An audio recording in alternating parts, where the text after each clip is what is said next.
Have you ever held a simple stone tool? It feels ancient, almost inert. But what if I told you this humble object represents one of the most explosive ideas in the history of life? An idea that transformed a creature struggling to survive into the ancestor of humanity. This isn't just a story about rocks. It's the story of the moment a mind first touched the physical world and changed it forever. It's the story of Homo Habilis, the handyman, and the dawn of thought itself. Let's rewind the clock about 2.4 million years. Imagine the East African savanna. It's a tough neighborhood. Towering over the grasslands are fearsome predators like saber-toothed cats and giant hyenas. Our ancestors at the time were small, maybe 4 feet tall, not particularly strong or fast. They were a snack on the menu for many of the larger animals. For millions of years, their survival strategy was simple: climb trees, stay in groups, and hope for the best. Their existence was purely instinctual, a constant, reactive dance with a dangerous world. They were, in essence, just another primate trying to get by. Then something extraordinary happened. A new character appears on the scene: Homo habilis. At first glance, you might not think they were much of an upgrade. Their brains were only slightly larger than their predecessors, the Australopithecines. They still weren't winning any awards for strength or speed. But they had a secret weapon, something that would fundamentally alter the course of evolution. It wasn't claws, or fangs, or brute force. It was an idea. This is where our story truly begins, with the mystery of the first toolmaker. For a long time, we thought making tools was a uniquely human trait. But recent discoveries show that other animals, like chimpanzees and even crows, use tools. They might use a stick to fish for termites or a rock to crack a nut. But what Homo habilis did was different, and the difference is subtle but profound. A chimp finds a rock and uses it. Homo habilis found a rock, and then, using another rock, deliberately changed its shape to make it better for a specific task. This is the leap. It's the difference between using an object and creating a concept. Think about it. To make a stone tool, you can't just randomly bang rocks together. You need to understand the properties of the stone. You need to know which kind of rock will flake properly. You need to be able to visualize the sharp edge hidden within the raw material. And then you need the motor skills, the precise hand-eye coordination, to strike it at just the right angle with just the right amount of force to shear off a flake and create that cutting edge. This process requires a sequence of thoughts. I need a sharp edge. This rock can provide it. If I strike it here, with this other rock, I can create that edge. This is foresight. This is planning. It is a chain of logic that connects a present need with a future solution through a series of actions. For the first time, a creature wasn't just reacting to its environment. It was actively imposing its will upon it. This wasn't just a handy trick. It was the birth of technology. These first tools, which we call Oldowan tools, were incredibly simple by our standards. They were just cobbles with a few flakes knocked off to create a crude cutting edge, but they were revolutionary. Suddenly, Homo habilis had access to a whole new world of food. With a sharp flake, they could slice through the tough hide of a carcass left behind by a lion. They could cut meat off the bone and, importantly, use the chopper to smash open those bones to get at the rich, calorie-dense marrow inside. Marrow was a superfood. It's packed with fat and protein, the very nutrients needed to fuel a growing brain. Before tools, this resource was locked away, inaccessible. After tools, it became a reliable source of energy. This created a powerful feedback loop. Making tools required a slightly bigger, more complex brain. The reward for making those tools was high-quality food that fueled the growth of an even bigger, more complex brain. And a bigger brain could then imagine and create even better tools. Intelligence and technology began to co-evolve, pushing each other forward in an upward spiral. So, how did this small change in brain size and behavior make such a big difference? It's easy to look at Homo habilis and see what they weren't. They weren't us. They didn't have language, art, or complex societies. But focusing on that is missing the point. The critical change wasn't about becoming a genius overnight. It was about crossing a cognitive threshold. Think of it like learning to read. Before you can read, written words are just meaningless squiggles. The moment you learn the alphabet and how to sound out words, the entire world of literature opens up to you. It doesn't mean you can instantly write a novel, but the potential is now there. For Homo habilis, shaping a stone was their alphabet. It was the first time they read the potential in the world around them and wrote a new reality. This act of creation fundamentally changed their relationship with the world. They were no longer just at the mercy of their environment. They were becoming agents of change, problem solvers. This new way of thinking likely had social consequences too. Making tools and butchering a carcass isn't a solitary activity. It's much safer and more efficient to do it in a group. Who fights the carcass? Who stands guard, watching for predators? Who does the butchering? Who gets which piece? These are complex social problems that require cooperation, communication, and maybe even a rudimentary sense of fairness.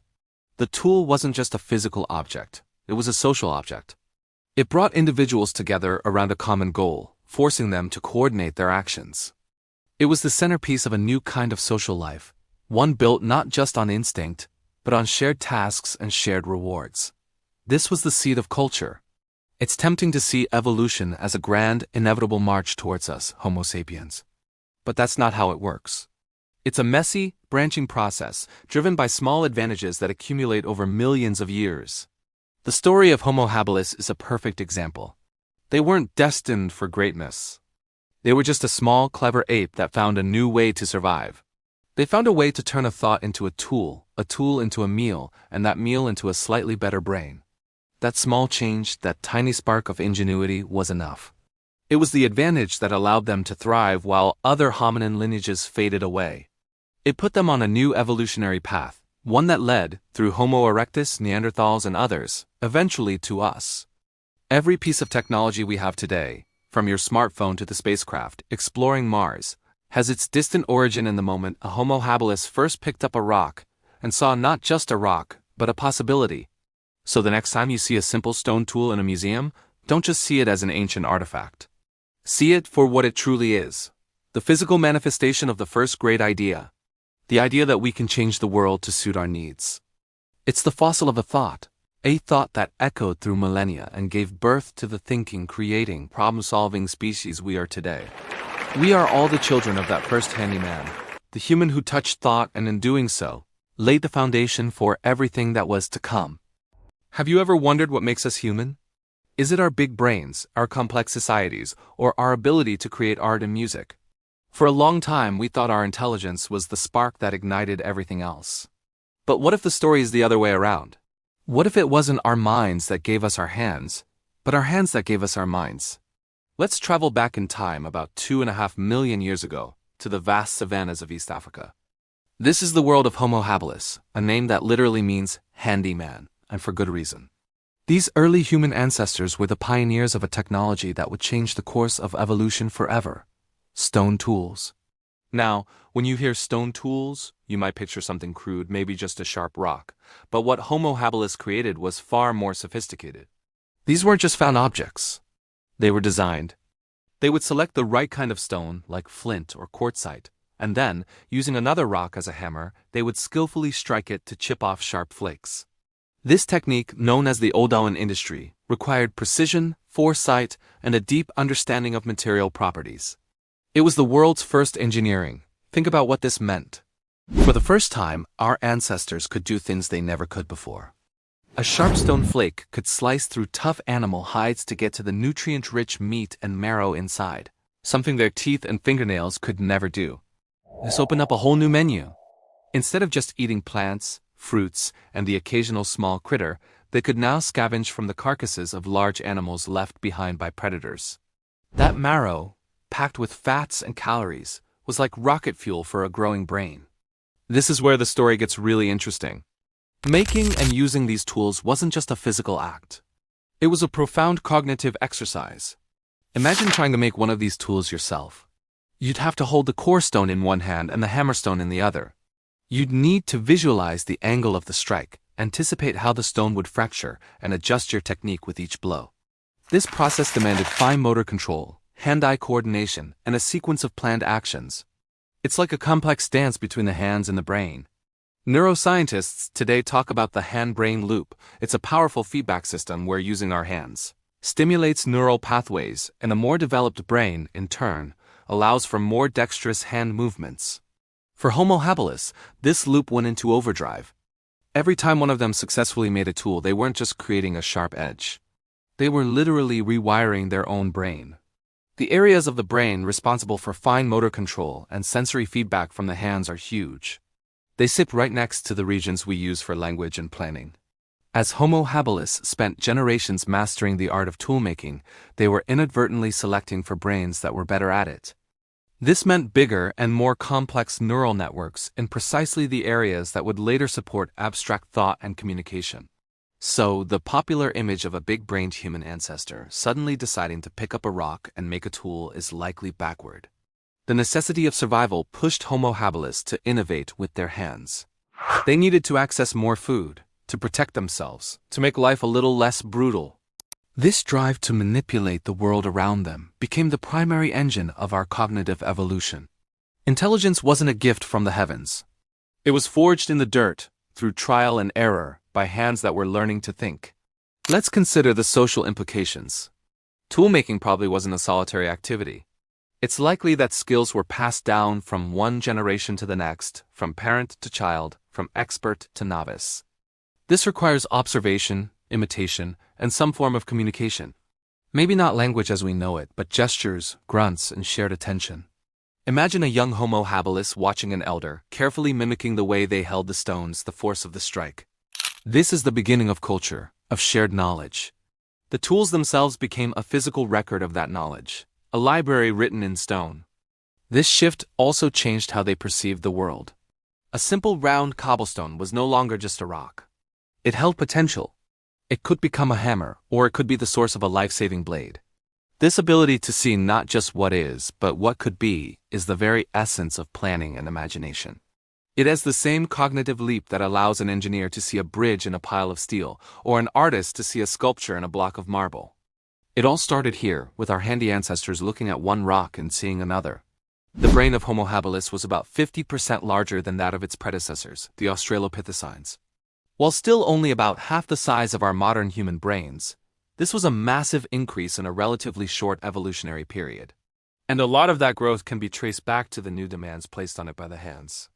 The brain is an expensive organ. It consumes a huge amount of energy. Evolution wouldn't have favored such a costly upgrade unless it provided a significant survival advantage. And that advantage was technology. The ability to create tools gave Homo habilis a competitive edge. They could exploit new environments, adapt to climate change, and compete with other animals more effectively. They weren't the strongest or the fastest creatures on the savannah, but they were the smartest with their hands. Their ingenuity became their primary weapon and their greatest asset. So, when we look at our own world, filled with smartphones, skyscrapers, and spaceships, it's easy to feel disconnected from that ancient past. But the legacy of Homo habilis is written into our very DNA. It's in the way a surgeon holds a scalpel, a musician plays a violin, or a coder types on a keyboard. Every act of creation, every instance of us manipulating the world to suit our needs, is an echo of those first stone tools. Our intelligence didn't just appear out of nowhere. It was built, piece by piece, strike by strike, over millions of years. It grew from a need, was nurtured by our hands, and blossomed in the rich soil of shared culture. The story of Homo habilis teaches us a powerful lesson. We are not just thinkers who happen to have bodies. We are beings whose minds were shaped by the very act of doing. We think with our hands as much as we do with our brains. The next time you pick up a tool, whether it's a simple hammer or a complex piece of electronics, take a moment to appreciate the journey it represents. You are holding the result of a 2.5 million-year-old conversation between the hand and the brain. It's a conversation that started on the African savannah, with a resourceful ancestor who discovered that with the right skill, one stone could change the world. It was a humble beginning for what would eventually become the human mind. The hands came first, and the mind followed. Imagine this. You're walking across a vast open savanna. The sun is blazing, the air is thick with the smell of dust and dry grass. In the distance, you see vultures circling. Your heart pounds. This could mean food, but it also means danger. This isn't a scene from a survival show. This was the daily reality for one of our earliest ancestors, Homo habilis. Welcome to life on the edge, 2 million years ago. When we think of early humans, we often picture mighty hunters, masters of their domain. But for Homo habilis, the story was much more complex, and frankly, a lot more precarious. Their name means handyman, and they were revolutionary for one key reason. They were the first of our lineage to consistently make and use stone tools. But these weren't the finely crafted spears you might imagine. They were simple, sharp-edged flakes of rock, what we call old Darwin tools. And what were they used for? Not for taking down giant mammoths. The truth is, Homo habilis was probably more of a scavenger than a hunter. Let's break down what that really means. A top predator like a lion hunts and kills its own prey. It gets the first and best pick of the meat. Homo habilis was small, maybe around 3 to 4 feet tall, and lacked the sharp claws or powerful jaws of the big cats that roamed the same landscape. A direct confrontation with a saber-toothed cat or a giant hyena would have been suicide. So instead of being the hunters, they were often the hunted, and when it came to getting a meal, they had to be clever, not just strong. Their survival strategy was one of opportunistic genius. They would have scanned the horizon, watching for those circling vultures, listening for the calls of predators that signaled a recent kill. Once the primary predator had its fill and moved on, a frantic window of opportunity opened. This is where Homo habilis would have moved in, a small group of them, hearts racing. But they weren't alone. They were competing with other scavengers, hyenas, jackals, and wild dogs, all eager for a share of the leftovers. This is where their stone tools became a game changer. While a hyena could crush bones with its powerful jaws, Homo habilis had a different advantage. With a sharp stone flake, they could do something no other animal could: slice through tough hides to get at the meat left behind. More importantly, they could use heavier chopper tools to break open the bones themselves. Why was this so important? Inside the bones lies the marrow, a rich, fatty, calorie-dense substance that was completely inaccessible to most other animals. This was their secret weapon, their superfood. By accessing bone marrow, Homo habilis found a reliable source of high-energy food that fueled the growth of their most important organ, their brains. It's this shift in diet that is so crucial to our human story. A bigger, more complex brain requires a huge amount of energy to run. The shift towards meat and marrow, even if it was scavenged, provided exactly that. It's a classic feedback loop. Better tools allowed for better food, which fueled a bigger brain, which in turn could create even better tools and more complex strategies for survival. Homo habilis was walking a tightrope, but they were evolving, adapting, and getting smarter with every generation. This life of scavenging also demanded a different kind of social structure. It wasn't about the brute force of a single individual. It was about the power of the group. Cooperation wasn't just a nice idea, it was a matter of life and death. Think about approaching a carcass. 1 or 2 individuals would need to stand guard, watching for the return of the original predator or the approach of other dangerous competitors. Meanwhile, others would work quickly with their tools, slicing off meat and breaking open bones. Someone had to be the lookout, someone had to be the butcher. This was a team effort. This need for coordination paints a fascinating picture of their social lives. How did they communicate these complex plans without language as we know it? We tend to think of communication as spoken words, but it's so much more than that. Homo habilis likely used a rich combination of gestures, body language, and a range of vocalizations, grunts, calls, and cries to signal danger, point out resources, and coordinate their actions. Imagine the tension, the silent understanding between group members as they worked against the clock. One person points, another makes a shushing sound, a third urgently gestures for the others to hurry. It was a silent ballet of survival. This level of cooperation suggests a deep social bond. These weren't just random individuals coming together. They were likely living in small, tight-knit groups, perhaps extended family units. They would have relied on each other not just for finding food, but for protection, for raising their young, and for sharing knowledge. The ability to learn from one another, how to find the right stone, how to flake it correctly, which animal signs to follow, was passed down, forming the very first glimmers of what we would call culture. Their social behavior was the foundation for everything that came after. The trust, the reciprocity, the shared goals, these are the very things that define human societies today. We see it in how we work in teams, how we build communities, and how we rely on each other in times of crisis. It all started here, on the plains of Africa, with a small, clever hominin who figured out that working together was better than facing the world alone. So when we look back at Homo habilis we shouldn't see them as a lesser version of ourselves, a primitive caveman stereotype. We should see them as pioneers, innovators living on a knife's edge. They weren't the strongest or the fastest, but they were resourceful, cooperative, and intelligent. They laid the groundwork for our own species, proving that sometimes The key to survival isn't being at the top of the food chain, but finding your own unique niche and mastering it through teamwork and ingenuity. They were the ultimate opportunists, the handy survivors who turned leftovers into the fuel for the human journey. Their story is a powerful reminder that our greatest strength has never been our brawn, but our brains and our ability to connect with each other. Have you ever wondered where that little voice in your head comes from? The one that worries, plans, and sometimes just won't shut up?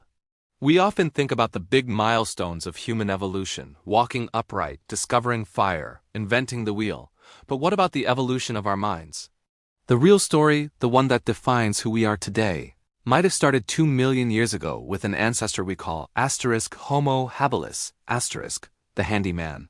This wasn't just about making tools. It was about a profound psychological shift, a change so deep it came with a hidden cost we're still paying today. Let's travel back in time. Picture a vast open savanna. The world is full of immediate dangers and opportunities. For most animals, life is a series of reactions to the present moment. Hunger strikes, you hunt. A predator appears, you flee. But for Homo Habilis something new was stirring. They weren't just reacting. They were connecting the dots. They started to understand cause and effect in a way no creature had before. Imagine one of our early ancestors, let's call her Lucy, though she's a bit more advanced than the famous one. She's watching a river. A few days ago, she saw a herd of wildebeest try to cross during a flash flood. Many were swept away.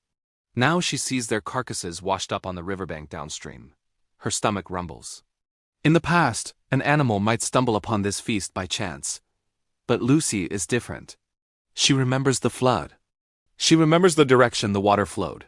She connects the cause, the flood, with the effect, a bounty of food downstream. She isn't just lucky, she has a plan.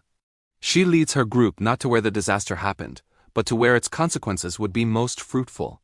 This is a revolutionary leap. It's the birth of linear thinking, of if this, then that. This new awareness transforms survival. Homo habilis started to see patterns everywhere. They noticed that striking two specific types of stones together in a particular way produced a sharp edge. This wasn't an accident anymore. It was intentional. They could replicate the process. The result? The Odoan tool industry. These weren't just sharp rocks, they were ideas made real. A tool is a physical manifestation of a thought, a plan to solve a future problem. I'm hungry now, but I might be hungry later. If I make this chopper, I can butcher a carcass more efficiently when I find one. This is the dawn of problem solving. Think about it. To solve a problem, you first have to recognize it exists.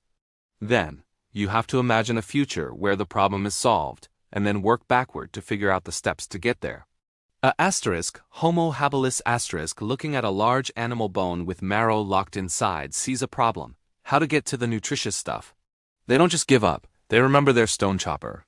They envision the act of smashing the bone. They execute the plan and are rewarded with a high-energy meal. This ability to mentally simulate future scenarios and outcomes gave them a massive evolutionary advantage. They could now access food sources no one else could, outsmarting bigger, stronger predators and competitors. They were becoming masters of their environment, not by brute force, but by brain power. This new cognitive toolkit allowed them to plan hunts, select the best materials for tools, and probably even coordinate their actions in more complex ways. They were no longer just living in the world. They were actively shaping it to meet their needs. This is the foundation of all human innovation, from the first stone tool to the smartphone in your pocket. It all started with this simple, yet profound realization that you can influence the future through actions you take in the present. But this incredible new power came at a price. This is the part of the story we rarely talk about: the emotional cost of consciousness. Let's go back to our handy ancestor. As she sits by the fire, her belly is full, and there are no immediate threats. Is her mind quiet? Probably not.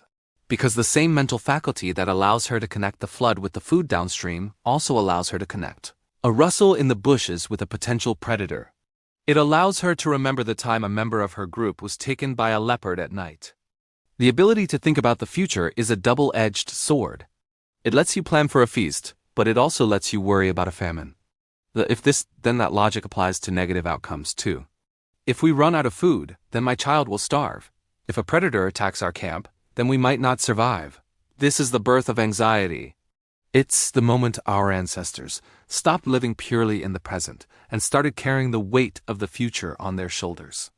For the first time, a creature on this planet could feel dread about something that hadn't happened yet. They could experience the fear of a predator even when none was in sight. They could feel the stress of a potential food shortage even with a full stomach. This is a uniquely human burden. A gazelle feels terror when a lion is chasing it, but once the threat is gone, it returns to grazing, its nervous system resetting to the present moment. Humans, on the other hand, can be chased by a lion in their own minds, days, weeks, or even years later. And it goes even deeper. With this new awareness came the first glimmer of self-awareness. Homo habilis likely began to understand themselves as individuals separate from the group, with their own thoughts and their own fate. And with that comes the most terrifying realization of all, the awareness of mortality. By observing the world and understanding cause and effect, they would inevitably apply that logic to themselves. They saw others in their group grow old, get sick, or die from injury. They would understand that this same fate awaited them. If it happened to them, then it will happen to me. Can you imagine being the first creature to truly grasp your own mortality? To know that your time is finite? This existential dread is the silent partner to our intelligence. It's the ghost in our cognitive machine. All of human culture, in a way, can be seen as an attempt to grapple with this knowledge. Our art, our religions, our philosophies, they are all, in part, a response to the profound anxiety that comes with being a thinking, feeling being who knows they will one day cease to exist. So the next time you find yourself worrying about a deadline or feeling anxious about the future or just pondering the meaning of it all, remember your ancestor, Homo Habilis. That mental turmoil isn't a flaw in your design, it's a feature. It's the ancient echo of a 2 million-year-old cognitive revolution. The very thing that causes us stress and anxiety is also the source of our greatest strengths, our creativity, our ingenuity, and our ability to build a better future. We are the descendants of the warriors, the planners, the problem solvers, the ones who couldn't just live in the moment. Our minds are built to simulate, to predict, and to prepare. It's a powerful and sometimes painful inheritance. But by understanding its origins, we can perhaps learn to manage it better.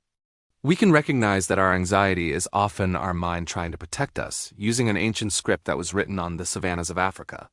It's a reminder that we are part of a long, unbroken chain of consciousness, a story of how a handyman learned to think, and in doing so, changed the world forever, for better and for worse. So, what's the takeaway from all this? It's that our modern psychological landscape was shaped by these ancient evolutionary pressures.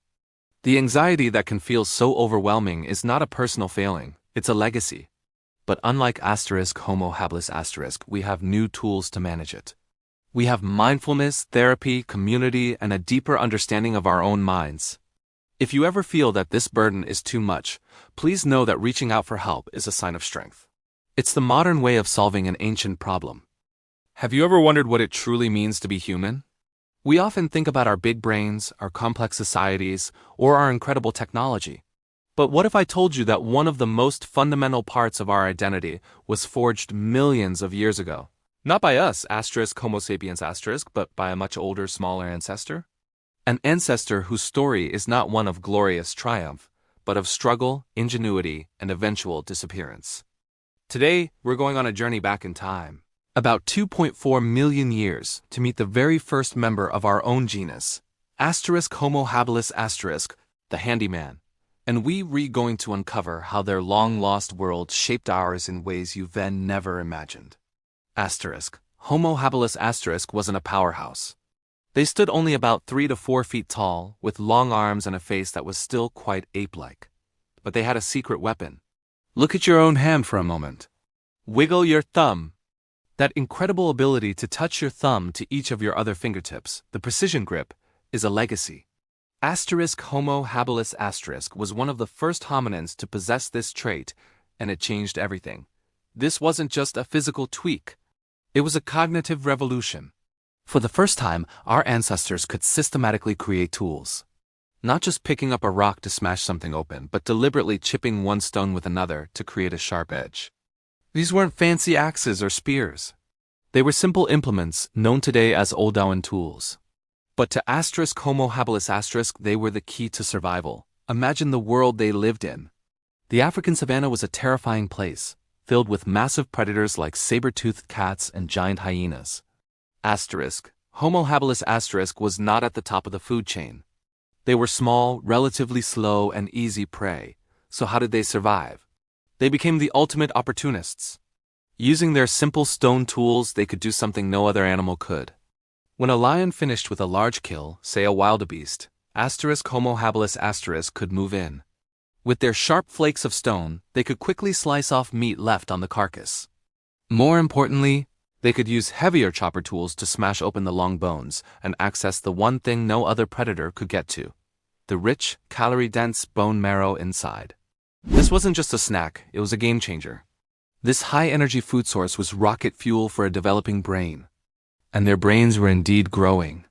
The brain of asterisk Homo habilis asterisk was about half the size of ours, but it was significantly larger than that of their Australopithecine ancestors. This leap in brain size wasn't an accident. It was driven by the new challenges and opportunities of their world, the need to make tools, to plan scavenging trips, to communicate with their group, and to process the nutrients from this new, high-quality diet. They were laying the groundwork for us. This feedback loop, better tools leading to better food, leading to bigger brains, leading to even better tools, is arguably the single most important dynamic in our entire evolutionary history. Asterisk Homo habilis asterisk didn't just invent the first technology. They kicked off the very process of technological and cultural evolution that defines humanity. They created the first how-to guides, passed down not through writing, but through demonstration. A younger individual would watch an elder, learning the precise angle and force needed to strike a stone and create a useful flake. This transmission of knowledge across generations is the very essence of culture. It's the beginning of the long road that leads to everything from smartphones to symphonies. So, if they were so clever, so innovative, where did they go? Asterisk Homo habilis asterisk existed for nearly 1 million years, a run far longer than asterisk Homo sapiens asterisk has managed so far. But the world doesn't stand still. Around 1.8 million years ago, a new player entered the scene, asterisk Homo erectus asterisk. Asterisk Homo erectus asterisk was a significant upgrade. They were taller, stronger, and had an even larger brain. They were better walkers, capable of ranging over vast distances. And they were more sophisticated toolmakers, developing the iconic Acheulean hand axe, a far more versatile and efficient tool than the simple old Darwin choppers. The climate was also changing, becoming more variable. In this new, more competitive environment, the specialist often outcompetes the generalist. Asterisk Homo erectus asterisk was simply better adapted to this changing world. It's unlikely there was some grand, violent war between the two species. The disappearance of asterisk Homo habilis asterisk was probably a slow, gradual process of being outcompeted. Imagine two businesses. One is an old, reliable mom-and-pop shop that's asterisk Homo habilis asterisk. The other is a new, efficient, and innovative chain store that's asterisk Homo erectus asterisk. Over time, the new store simply captures more of the market. Asterisk Homo erectus asterisk was better at finding food, better at defending itself, and better at adapting to new environments. Slowly but surely, the resources available to asterisk Homo habilis asterisk would have dwindled. Their populations would have become smaller, more isolated, and eventually, around 1.4 million years ago, they vanished from the fossil record forever. But did they truly disappear, or did they just evolve? The line between asterisk Homo habilis asterisk and early asterisk Homo erectus asterisk is blurry. It's possible that some populations of asterisk is asterisk were the direct ancestors of asterisk erectus asterisk. In that sense, they didn't just die out. They transformed into the next, more advanced version of humanity. Their story isn't one of failure, but of successful transition. They were the crucial bridge, the essential stepping stone from our more ape-like past to our more human future. They solved the initial problems of how to make a living as a small, clever primate in a dangerous world, paving the way for their descendants to take on even greater challenges. So why does any of this matter to you and me, sitting here millions of years later? Because the legacy of asterisk Homo habilis asterisk is written into our very being. Every time you use a tool, whether it's a hammer, a keyboard, or a simple kitchen knife, you are channeling the spirit of the handy man. The neural pathways in your brain that allow you to plan, to innovate, and to solve problems were first expanded and put to the test in their world. The uniquely human reliance on technology and culture didn't start with the Industrial Revolution or the digital age. It started on the African savanna, with a small hominin figuring out how to crack open a bone with a rock. Think about our modern society. We are obsessed with innovation, with finding a better way to do things. We share knowledge, we teach our children, we build upon the discoveries of those who came before us. This is the Homo Habilis strategy, scaled up to a global level. They proved that ingenuity could triumph over brute strength. They demonstrated that working together and sharing knowledge was the most powerful survival tool of all. We are their direct intellectual heirs. The challenges we face today are different: climate change, global pandemics, social inequality, but the fundamental tool we have to solve them is the same: our collaborative, innovative, tool-making mind. A mind that began its extraordinary journey in a creature that was a pioneer, a scavenger, a survivor, and the first true human. The next time you feel overwhelmed by the complexity of the modern world, just take a moment to look at your hands. Remember the millions of years of history they represent. Remember the small, determined ancestor who first figured out how to turn a simple stone into a key that would unlock the future. We carry the legacy of Homo Habilis with us every single day. They may be gone, but in a very real sense, their ingenuity, their resilience, and their revolutionary spirit live on in all of us. Thank you so much for joining me on this journey back in time. If you found this story as fascinating as I do, please hit that like button and subscribe for more explorations into what it means to be human. Let me know in the comments what part of our ancient history you'd like to explore next. Thanks for watching.